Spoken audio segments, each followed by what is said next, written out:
looks like a paper model of my dad's dream car. But once you open it, every compartment tells another part of the story of my relationship with him. My dad was turning 80, and by that point, I'd made a lot of meaningful projects for my mom, but never one for him. I always felt like the things I created naturally resonated more with women, so I wanted to make something that felt like it could only be made for him. He collected model cars, and his dream car had always been a rust-colored 1957 Chevy. I had already built a paper Fiat and Ragnar van, so I wasn't wondering if I could build a paper Chevy. I was wondering how I could turn it into something much more meaningful than just a model. I didn't think about the outside of the car first. It was where the memories would live. The most logical place seemed to be in the hood, the trunk, inside the door, and a spare tire. So I decided the hood would hold a booklet. The trunk would hide an accordion fold. The door would hold a mini magazine, and the spare tire would secretly contain another accordion that became a timeline. Once I knew what each section needed to do, I engineered the car around those ideas. I researched the real Chevy, traced the side profile in Illustrator, built the entire structure in Artios, and then added all of the graphics.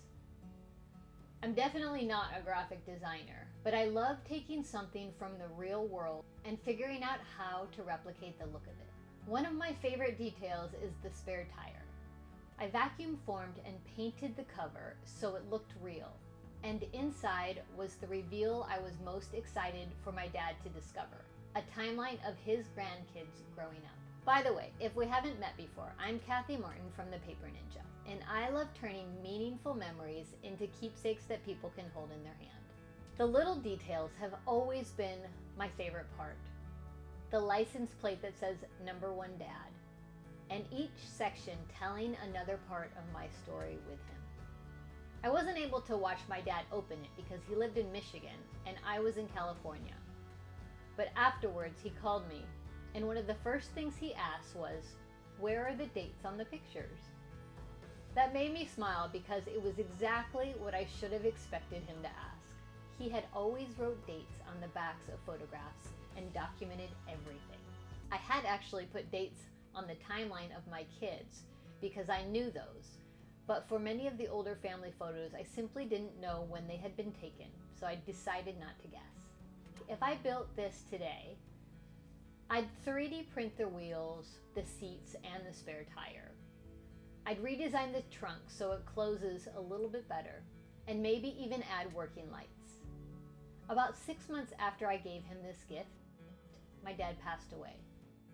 Looking back now, I'm incredibly grateful that I didn't wait to make it. He got to open it, discover every surprise, and know exactly why I made it.